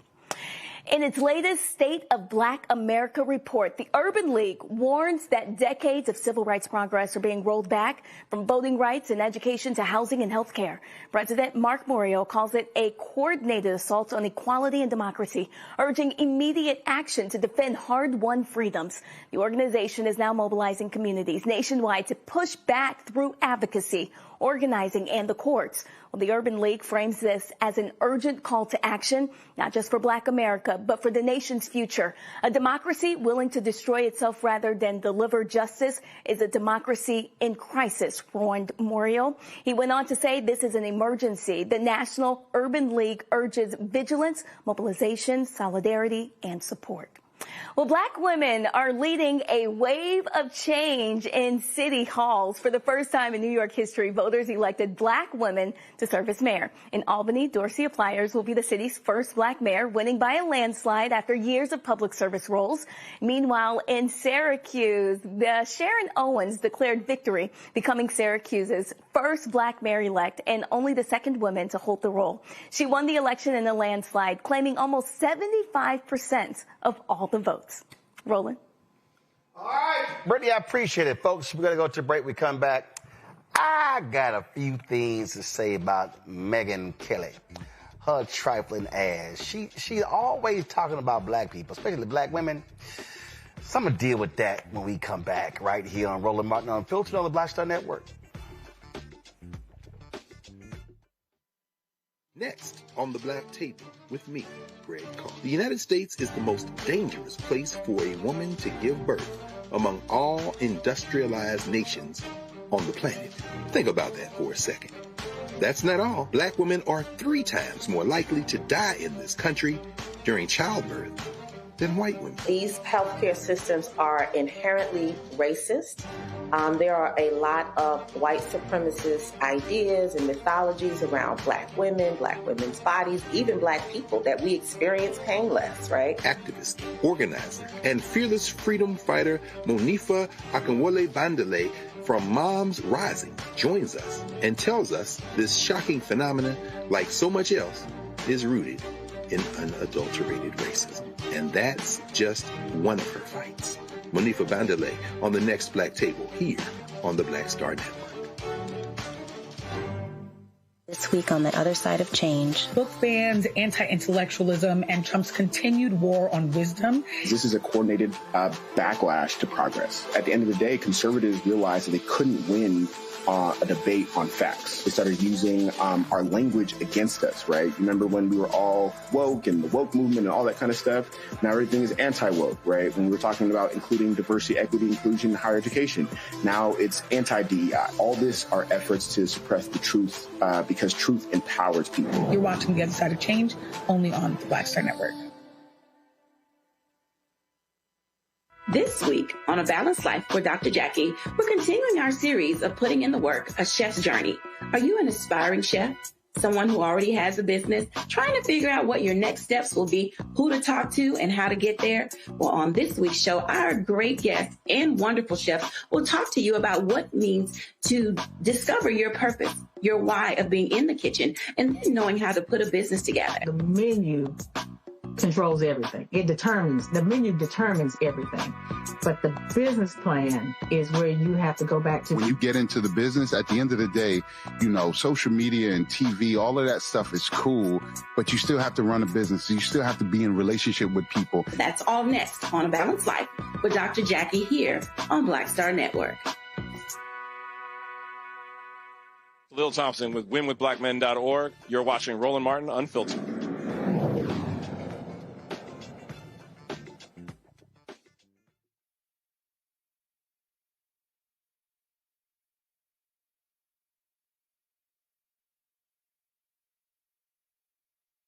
All right, folks, after a long time, the U.S. House, Nancy Pelosi decides that she is retiring. Made the decision today. A lot of people have been commenting on that. One of the people who worked with her as communications director is Ashley Etienne. She joins us right now. Ashley, your thoughts, perspective on this decision to Pelosi to finally retire? Yeah, finally. It's upsetting to me. It's a sad day. It's the end of an era. But the reality is, all good things come to an end. From my perspective, I think, Nancy Pelosi is an object lesson in leadership and power. Take party out of it, take gender out of it, any other sort of negative. Just look at it objectively. And she is an object lesson, one that should be studied by all, no matter who you are, on how to boss up. And so, for me, I just was able to watch her up close and in those meetings. And it was like a master class in how to build and wield and leverage power, to watch her work with such clarity of purpose and conviction and a deep sense of purpose to the nation. It was incredible. And, she gave me opportunities to not only be at the center of history, but to make history myself, serving in the role that I did, leading the impeachment war room for Donald Trump. So, there's so much to say and unpack about Nancy Pelosi. She is by far the most effective speaker in our lifetime, as well as the most effective legislator of our lifetime, legislator, I should say. We look at the situation with the shutdown happening right now. Everyone's digging their heels in. You have somebody like Pelosi, who was a leader who worked with George Bush despite her opposition to the war in Iraq to get the biggest climate bill change. She worked with Donald Trump on trade agreements despite her opposition to his indifference to the Constitution and his oath of office. So to me, she's an object lesson in leadership, one that we should all study and learn from. When she leaves, she would have served 39 years. When she also leaves in January of 2027, she'll be 86 years old. And there have been a growing cry among Democrats, it's time to replace the old guard. Now, when she stepped down as Speaker, Steny Hoyer stepped back, Congressman Jim Clyburn stepped back, but all three of them actually remained in Congress. And it was sort of weird to have the former top leadership of the Democratic Party still in Congress, where you have the new leadership. And that made things uncomfortable, frankly, for a lot of members, where in essence people felt that Pelosi was looking over the shoulder of Hakeem Jeffries and still wielding power, where he was trying to unite his caucus. You said people felt that way? Yes. Oh, I mean, listen, I think it's a hard position for both of them to be in. I mean, because the experience, the expertise, the strategic sort of five-dimensional chess that Nancy Pelosi plays is invaluable to the caucus, especially in this particular moment. But I also understand Mr. Jeffries and new leadership saying that they need the space to actually figure out how to lead in this moment. So I've always understood both sides of this particular argument. And I understand Pelosi enough to know that there is some truth to her still trying to will power. I mean, you see Proposition 50 happening in California. She spearheaded that effort. I mean, she brought Holder and Obama together almost 10 years ago to look around the corner and focus on this redistricting effort. So it's hard to stop somebody like Nancy, but, you know, she's only got 1 year left and then it'll be, you know, all to the current leadership to lead. Obviously, first female Speaker of the House, again, wielded power ruthlessly, if you will. And Pelosi had at times. No, a whole lot of times. Let's just be real clear. I mean, that's the thing about Pelosi. She's got all the skills, soft, hard, and she weaponizes them at any moment, given what's necessary. Yeah. Are you rolling your eyes, Roland? Are you rolling your eyes? No, I'm just saying, I'm going to say it wasn't sometimes, it was a whole lot of times. But when you're in power in your leadership, sometimes you have to be. No, I understand that. Necessary. I mean, I didn't say she didn't. I'm making the point that she did a lot. That's what happens. Yeah. So it's not like I'm saying it's a criticism. The biggest criticism I have of her is that she was pathetic when it comes to coming talking to black media, where I purposely call her out, and I thought it was shameful how she could easily go to CNN, MSNBC, where she wouldn't come talk to black media. I'll give you a story. When I was running those social media posts with her and Kente Claus saying, "Where's Nancy?" I heard back from her folks were not happy, or somebody told Don Brazile, "What does he think? This is going to make us come on?" So I remember when I called my man Joe Madison, I told him what I was doing. Joe said, "I stand with you 100%. So he goes on the air the next day and he talks about me calling her out where her people were listening. And he told me point blank that he hadn't had her on like 4, 5, 6 years. He said, hell, I stopped asking. But when he said he stood with me, he said, man, when the show was over, his phone rang and they said, Joe, can we come on? And she was on the next day. And so Joe said, Roland, he said, she wouldn't have came on if you didn't call her out. No, I think you're absolutely right. And you know where my position has been on this particular issue. I've always pressed every one of my bosses to do more interviews with black media and black journalists, no matter if they're at black media outlets or not. And, you know, Pelosi was one of those that I would consistently push and encourage to do it. Obama, I mean, pick it and choose it. Kamala Harris, every one of them. I've always been a big proponent of black media, but more than just that, but speaking and talking directly to black voters. And the best way to do that is through black media. So I was always a proponent of it. The reality is, you know, a lot of these elected officials have people around them, and they're up and down throughout the party that don't agree with me on that particular issue and don't think that it's necessary to do a lot of black media. So that's always an imposition. But people like, you know, well, I can only speak for myself. I mean, I've always encouraged it. And even in that moment when you were protesting and making your point, I never discouraged you from doing that. You know, I was internally trying to push to make it actually happen. Yeah. And so, again, I mean, no doubt, man, she'll go down as one of the greatest speakers in American history. And it's definitely a hard act to follow. And so we'll see if when she steps away and the new Congress is sworn in, if that gavel is going to be handed to Hakeem Jeffries. Yeah, it'll be interesting to see what happens. I got my fingers crossed. All right. Ashley Etienne. All right. Have a good night. Thanks a lot. All right, then. Let's see here. Panel. Anybody got something to say about Nancy Pelosi before I go to my next story? Yeah, Nancy Pelosi ain't never giving up power till they take her to the cemetery. And when they take her to the cemetery, she probably going to have a damn plan for figuring out how to rule from the grave. If I'm Hakeem Jeffries, I'm wearing bulletproof vests in the front and the back until she finally pulls her last card. Because if you think Nancy Pelosi leaving Congress is the end of Nancy Pelosi, you're not paying attention. Reese? Power concedes nothing. Nobody has to step aside for you to be powerful. If you powerful, and Nancy Pelosi proved that, regardless of a title. Noah? Nancy is the GOAT. She will always be the shade queen, and she is about strategy. She's about substance. Was everything perfect? Absolutely not. But even with her stepping away, even if it's not fully on her own terms, it still keeps her legacy intact. And again, good strategy. Absolutely. And also, when Brittany did that story on the sandwich dude being acquitted, I could not help but laugh. How stupid is Trump prosecutor Jean Pirro-Reese? I mean, they couldn't indict him on felony charges. They did some bullshit misdemeanor. And then you take it to trial and your stupid ass lose again. Now, granted, he was a DOJ employee. He gets fired. But Pirro looks like a damn idiot trying to prosecute that dude.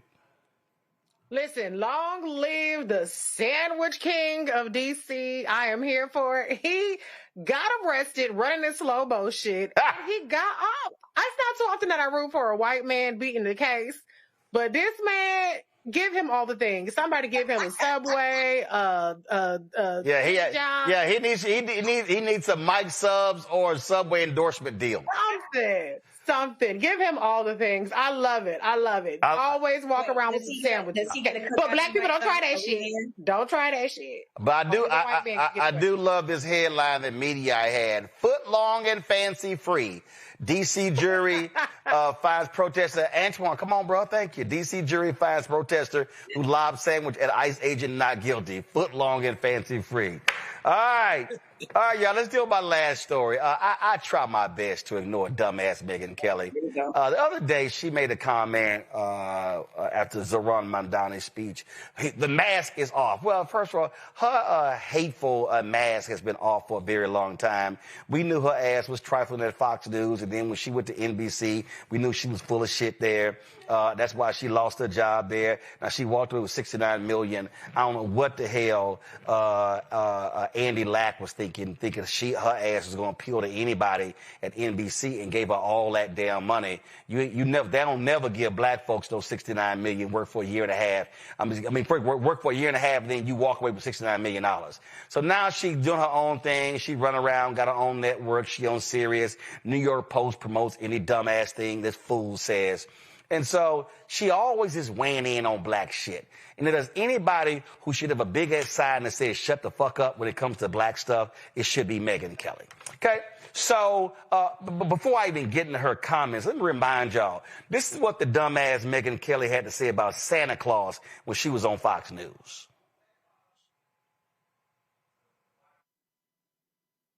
Santa Claus should not be a white man anymore. And when I saw this headline, I kind of laughed and I said, oh, this is so ridiculous. Yet another person claiming it's racist to have a white Santa, And by the way, for all you kids watching at home, Santa just is white, but this person is just arguing that maybe we should also have a black Santa. But, Santa is what he is, and just so you know, we're just debating this. Okay. Santa's fictional. So she was stupid as hell there. So you could have a black Santa, a brown Santa, a white Santa. But again, that's when you dumbass. She really was sitting here acting like they were having a factual debate over a fictional ass character. But anyway, so then when she took her ass to NBC Today's show, then of course she had to run her damn mouth when the issue of Halloween and blackface came up. Here's what this fool said. Freedom of expression, this is not in our country, but freedom of expression is a beautiful thing. So is freedom of speech. It's part of why I like living in the United States of America. If you're going to dress like an idiot, act like an idiot, and actually dress and be racist, then somebody should say something to somebody, but you should still be able to dress like a moron. But what is racist? Because truly, you do get in trouble if you are a white person who puts on blackface on Halloween, or a black person who puts on whiteface for Halloween. Back when I was a kid, that was okay as long as you were dressing up as like a character. If somebody feels like something is offensive to them, then you should say it, and that's fair game, and you should be able to take it if you're going to dress up like that. Yeah, you got to be able to take it. Yeah. I hope Megyn Kelly learned her lesson. Why don't you stay away from holidays?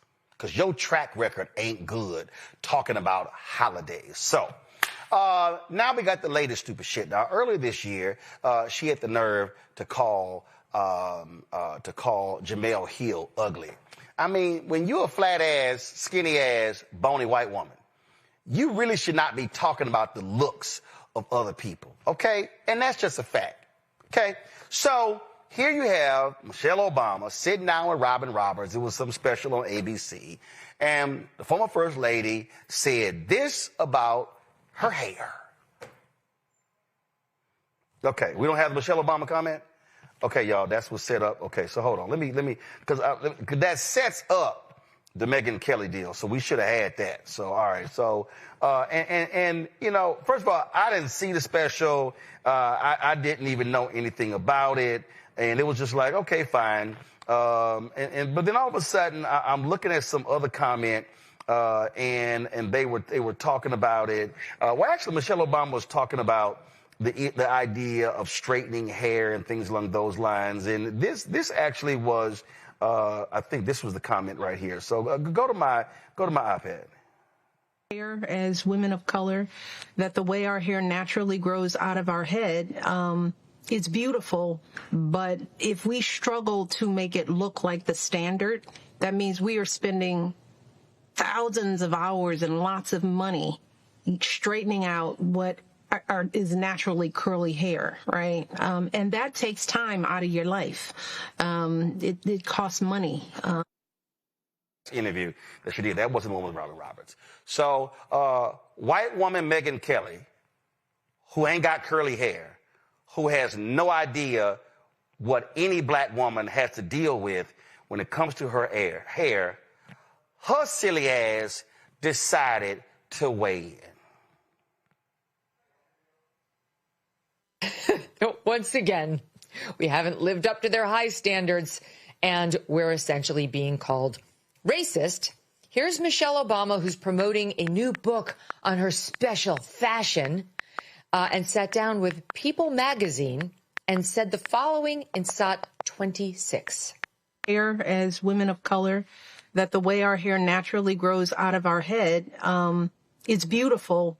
But if we struggle to make it look like the standard, that means we are spending thousands of hours and lots of money straightening out what is naturally curly hair, right? And that takes time out of your life. It costs money. Okay. So what she's saying is she's bitter because society's standards, in her view, don't allow black women to just walk around with their natural hair. That is bullshit. Black women can walk around with whatever hair they want. Only in Michelle Obama's warped mind do white people not like them unless their hair looks like white hair. And here's the other thing. The nerve of this woman to pretend that black women are the only women who have to spend a bunch of time getting their natural hair to, quote, conform to these alleged society standards, because virtually every woman I know, every woman spends a shit ton of time on her hair and wants it to look better than God made it. It's not a black thing. It's a human thing, and it's especially a woman thing, but she's always reducing everything to race. There are a lot of people who watch this show, and they pray for me all the time. And they say, Roland, please, do you have to cuss? And I really try my best not to cuss. But in this case here, I just got to go ahead and say, Megyn Kelly, please shut the fuck up. You literally don't know shit about black people. You don't know shit about black women and hair. In fact, you're so fucking stupid, Megyn, you can't even follow the news. Antoine, go to my iPad. There is something, Megyn, called the Crown Act. It was first passed in the state of California, which forbid hair discrimination in America. Congresswoman Bonnie Coleman has been trying to get it passed on the federal level. It passed the House, but Republicans in the Senate actually blocked it. So yeah, numerous states have actually passed the Crown Act. Even Republican as conservative as Texas passed the law called the Crown Act. We have examples of black men and black women who have been discriminated against because of their hair. If your dumbass Megyn Kelly could do any fucking research, you would realize it's an issue. Take this. Last year, the American Screening had to pay $50,000 to settle an EEOC race discrimination lawsuit. Why was that the case? It's because a black woman, Megan, was fired from her job because of her natural hair texture. Listen to what it says. According to the lawsuit, oh, Megan, this is from EEOC.gov. The Trump people actually left the story up. It says, according to the lawsuit, a black employee interviewed and was selected for a sales position with American Screening while wearing a wig with long straight hair. After she stopped wearing the wig and started wearing her hair in its naturally curly texture, the company's owner instructed a human resource manager to counsel the employee about her hair and, quote, looking more professional, complaining that the worker, quote, came in with beautiful hair, unquote. The employee's hair, considered type 4A on the Andre Walker hair typing system, is commonly associated with people who, like the employee, are black. The owner then directed the employee to begin wearing her wig with straight hair again. When the employee continued to wear her natural hair, the company fired her. The company later hired a white worker in her place, according to the EEOC's lawsuits.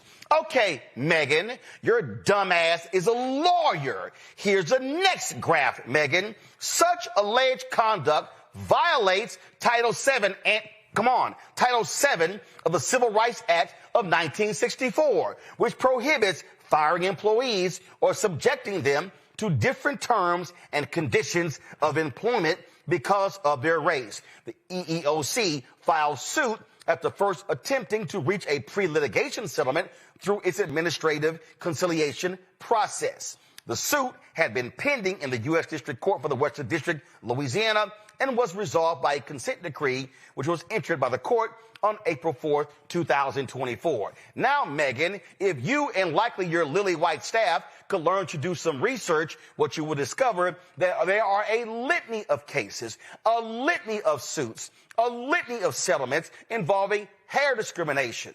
In fact, several years ago, out of Virginia, a black woman with major credentials was being hired in Virginia. Well, guess what? The white man on the committee said, I don't particularly like those things in her hair. I don't like those cornrows, those braids. And so they did not give her the job. So guess what? She sued and she won, including back pay. So there's a long history, Megan, in America, in numerous places where the issue of hair is there. So when Michelle Obama is talking about hair, you got white people, white bosses, white folks in media who, we don't like those curls. We don't like those bangs. Oh, we don't like braids. Oh, we don't like natural hair. This is very common.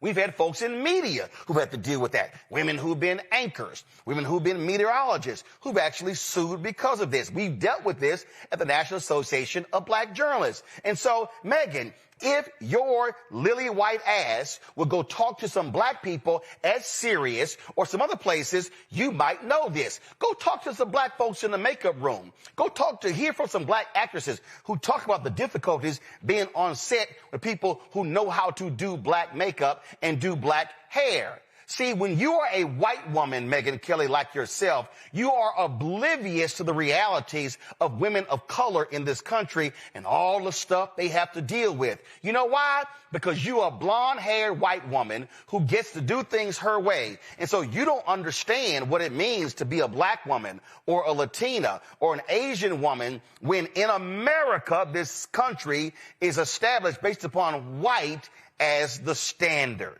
So remember when I said folks in media, what they had to deal with? Well, guess what? Brittany Noble, who joined Black Star Network, she knows this very well. She was a top anchor in Mississippi and dealt with a white news director dealing with her hair and went through a multi-year battle because of it. Brittany, tell folk what the hell you had to deal with natural hair and a white boss.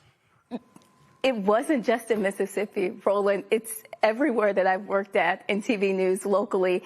Even this time last year, I was told that I had to take down my locks by January of 2025. And then when I was back in 2018, when I was working in Mississippi, my boss told me that I needed to look like a beauty queen. I did try to file a lawsuit. I did go to the EEOC. Hold on 1 second. I know Reese's got to go, but I want Reese to, I want you to finish the story. Reese is about to go, but I got to get Reese to weigh in on this, and then you're going to finish with your story. Reese, go.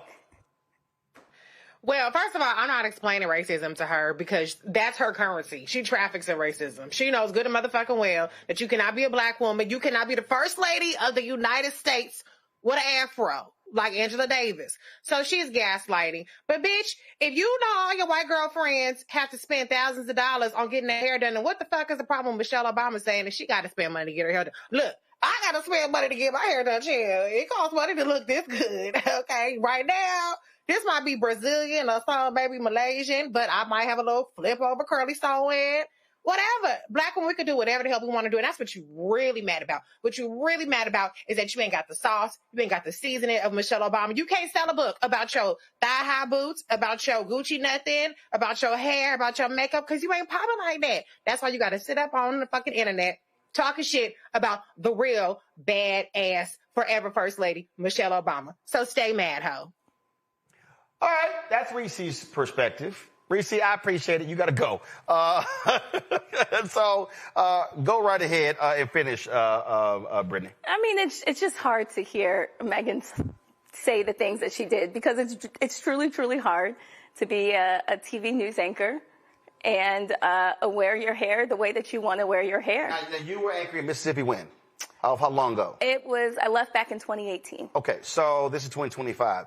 And a lot has changed over the last several years. And so what I mean by that is there's an increasing number of sisters who are wearing their hair natural. They've talked about it. I forgot who's the sister at ABC. She did something on We've had talking some about. wins. So we had some wins. But the Crown Act also has played a role in that because now you have legislation that has been enacted. And again, there's still efforts trying to get it happen on the federal level. But this notion of straightening your hair and having to wear it a certain way, this white standard, that is the reality, not just in television, but for black women in numerous industries. And again, the lawsuits prove it. Yeah, absolutely. My lawsuit was thrown out. They could not connect race to hair. And we know that. Which is utterly ridiculous. Right. Which is ridiculous. Nola? Oh my goodness. So I have hair trauma every single day. As a woman with natural hair, with locks, I am told things like, oh, your hair is so beautiful for locks. You know, I hear that all the time. And what they really are saying is that we don't consider locks to be beautiful or that they can be sexy and glamorous. And thank you so much for showing us that they can be. So it is always about the person that's hurling the insult. It's always about them. Right. And so Megyn Kelly clearly has a problem with black women, and she loves to do this thing. She loves to dismiss what we say all the time by saying, oh, it's always race with you people. In actuality, she's doing the thing. She's proving Michelle Obama's point, which is absolutely hilarious, right? But we know about the long history with black women in hair. My first black traumatic hair thing happened when I did a commercial when I was like 16, 17 years old, when the white French director wanted this white woman to just use a blow dryer for my curls. And, and I was like, no, I need a hot comb. Like, no. Y'all can't just do that to my hair. And you hired me with curly hair. And that scar has stayed with me as a grown woman in my 40s. Like these hair traumas that happen to black women every single day. That's just part of these microaggressions that we just have to like internalize and keep it moving. And so that's Roland. That's why I texted you if you was going to cue up Solange, don't touch my hair, because guess what? Nope. Don't touch my hair. Don't think about my hair. Don't talk about my hair. We are not the same, period. Greg? I'm just listening and always in appreciation of the hair of African people. And of course, as Malcolm X said, the most disrespected woman in the society, person in the society is a black woman. I've stood at this point 14 times in the Cairo Museum and looked at a case of human hair wigs made by the ancient Egyptians with every kind of braid and curl that we see today. I'm talking about wigs, some of them going back 5,000 years. The micro braids, the dookie braids, everything. So anybody want to argue whether the Egyptians are black, Come on with me. I'll take you to the Cairo Museum and you'll see who they are. But, you know, listen to this. And Michelle Obama's new book, The Look, is magnificent. It's a photo book. It's a coffee table book, but it's really a journey. And she talks about those two terms that they were in the White House and how she had to literally craft herself, her hair, her look, her style, her fashion, to make sure that she was able to navigate those straits. And sometimes it meant even if she had her hair braided, they put a wig on. Why? Because I know y'all can't handle that. When her arms were out, although nobody complains about Ric Flair when she has, Marjorie Taylor Greene, when she has her arms out, whoo! No, but when Michelle Obama has her arms out, all of a sudden there's this kind of suppressed desire that comes out as contempt on behalf, particularly of white men who are really desiring black women, if we really look too close at it. But all that on one side, I'm just listening here. My sister, Ajwa Asamoah, one of the architects of the Crown Act, of course, this fight continues. There's a Crown Act that passed in Texas, wasn't it? And they still went after that boy. Yep. Covered that. So I'll end with this as it relates to Megan. I think the problem that she has here on the Black Star Network and in the black community generally is that no one cares about the sprigs vomiting out of your unmoisturized, melanin-deficient scalp, Afghan hound. Well, now, since Megan, since you call yourself an attorney, why don't you go look up the case EEOC versus Catastrophe Management Solutions? This is a case out of Alabama, again, alleging hair discrimination. And that's the thing that, again, folk like you don't understand. See, Megyn Kelly, here's the whole deal. You are so shameful and despicable that what you want to do is you want to attack Michelle Obama at any turn. You want to single her out and trash her, but your ignorance is showing in this case because you don't even understand that what she was talking about, the time and energy and money that black women have to spend on their hair, is often a result not because of looks, not because of it takes time, energy, and money to get your hair straight. In many cases, black women are having to do that in response to white standards in the workplace, Megan. So again, you are showing how ignorant you are about the law, about race, and about gender. And so when you come out and make some dumbass comments, you literally make my job easy because I didn't even have to work hard to counter your sheer stupidity. And so you can sit on your serious show and your show and you own, and you got your right-wing company and you're launching this right-wing streaming channel and you're doing all of those things. But Megan understands every time your ignorant ass says some stupid shit like this here, we gonna use this show that I own, that also stream, to counter your stupidity. So when people are Googling and they come across you and your whiny ass complaining about Michelle Obama and hair, they're going to also come across this video. And they're going to actually see the facts. Because, see, what I laid out were simply actual facts. And so, Megan, I'll help you. Go to my iPad, Antoine. Megan, if you simply go to right here, thecrownact.com, then you will actually see the legislation and how, Dove, National Urban League, The Color of Change, Western Center on Law and Poverty, how they are working to combat this. Then you'll see right here the 2023 Crown Workplace Research Study. Why don't you do this here? Go to Google and just very simply, Megan, type in black woman and EEOC and hair lawsuit, and you'll see the numerous cases where these things exist, as if you actually care. And so I don't care for your show. I don't care for your perspective because you're not actually trying to have real debate and dialogue. What you want to do is show your hate. You want to sit here and yell at Taylor Swift, and you want to trash Jemele Hill, and you want to trash Michelle Obama, with all that back and forth. And I really do not have time for a petulant, childish, raging, screaming, yelling white woman of privilege and all of her nonsense. But I will say this, Megan, when you decide to open your mouth and you want to speak about black women and hair or black people, issues like this here, trust me, I will be here to smack your ass every single time with truth and facts. So I'm going to close on this here, because when we did our Crown Act special, I reached out to my girl, India Ari, and of course, she has a famous song that deals with the issue of hair. And when we did that Crown Act special after the first year, she did this special song just for me. So, Megan, this is for your ignorant, simple, bland strand blonde hair. Check this out. I am India Ari. This is Joe Cross. And this is my jam. Hey. Little girl with the press and curl. Age 8, I got a Jerry curl. 13 and I got a relaxer. I was the source of so much laughter. 15 when it all broke off. 18 and I went all natural. February 2002, I went on and did what I had to do. Cause it was time to change my life, to become the woman that I am inside. 97 dreadlocks all down. I looked in the mirror for the first time and saw that, hey, I am not my hair. I am not the skin.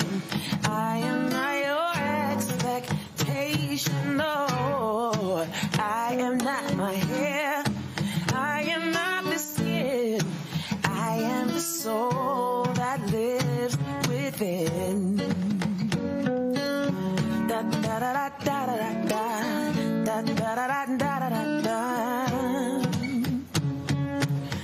Good hair means curls and waves. Bad hair means you look like a slave. At the turn of the century, it's time for us to redefine who we be. You can shave it off like a South African beauty. Got it on lock like Von Marley. You can rock it straight like Oprah Winfrey. If it's not what's on your head, it's what's underneath. Then say, hey, I am not my hair.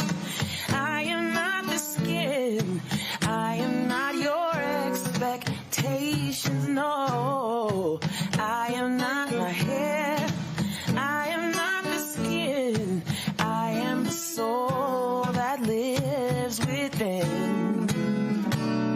Does the way I wear my hair make me a better person? Does the way I wear my hair make me a better friend? Oh, does the way I wear my hair determine my integrity? I am expressing my creativity. So consider this for a moment. This song is actually not about hair. It's about self-definition and how we define each other. So there's a difference in identifying with something and identifying as something. And so in this song, I'm saying that I identify with my external characteristics, with my blackness, with my beauty, but I identify as my soul. And the truth is, racism and discrimination is actually born out of identifying people as their external characteristics. And so we needed legislation to say that people can wear their hair however they want to at work. Sad that we need it, glad that we have it. So, this is our song. I am not my hair. I am not the skin. I am not your expectation. No, no. I am not my hair. I am not this skin. I am a soul that lives within. That's why Black-owned media matters. And that's why this show matters. Let me thank Reese, Nola, Greg for being on the show. Brittany, I appreciate it as well. Folks, this is why y'all support this show, because we ain't going to be silent. Okay? We ain't buying our heads. We ain't backing down from nobody. And we going to check any of these fools who want to come at any of our people. And so when you support this show, you're supporting this show, you're supporting this network, you're supporting our staff, the ability to be able to cover these stories. And so we've got some new shows coming down the pipeline, and that's why Black-owned media matters. And guess what? It's a whole bunch of rich folks sitting here and say, I ain't getting no $69 million settlement like Megyn Kelly did when TV One canceled my show. I didn't get a $69 million when CNN didn't offer a new contract. But you know what? It don't matter. because we're here and we're going to use our voice. Support us via Cash App. Use the Stripe QR code. You see it right here, bottom left-hand corner. You can use that for credit cards as well. PayPal is R. Martin Unfiltered. Venmo is RM Unfiltered. Zelle, Roland at RolandSMartin.com. Roland at RolandMartinUnfiltered.com. Checks and money order. Make it payable to Roland Martin Unfiltered. P.O. Box 57196, Washington, D.C. 2003 7-0196. Download the Black Star Network app. Apple phone, Android phone, Apple TV, Android TV, Roku, Amazon Fire TV, Xbox One, Samsung Smart TV. Also, be sure to get a copy of my book, White Fear, How the Browning of America is Making White Folks Lose Their Minds. Available. Bookstores nationwide. Get the go online. Get it as well. Get the audio version I read on Audible. Be sure to, of course, support our Black Star Network. Get our swag, get our shirts. All right, y'all see me wearing the sweatshirt. I had this as a T-shirt, but this is the sweatshirt. Don't blame me. I voted for the black woman. Come on, switch. Antoine, zoom out, switch. Come on. Hurry up. Thank you. Come on. All right, y'all, this is the sweatshirt. Don't blame me. I voted for the black woman. So be sure to get our sweatshirts, our T-shirts, our mugs, wall art, all that good stuff. You can get it. ShopBlackStarNetwork.com. ShopBlackStarNetwork.com. Also, get our black-owned products in our marketplace. You see everything to my left right here. All of these products are available at ShopBlackStarNetwork.com. Crossword puzzles. Man, we got skincare products. We got sauces, relishes, gym wraps. Man, you name it, we got it. So go to ShopBlackStarNetwork.com and go to our marketplace. Don't forget, also download the app Fanbase. They've already raised it's down 13.6 million, just 3.4 million left. If you want an equity stake in Fanbase, go to startengine.com/Fanbase for more information. Startengine.com Fanbase for more information. Folks, that's it. I'll see y'all tomorrow right here. Roland Martin Unfiltered on the Black Star Network.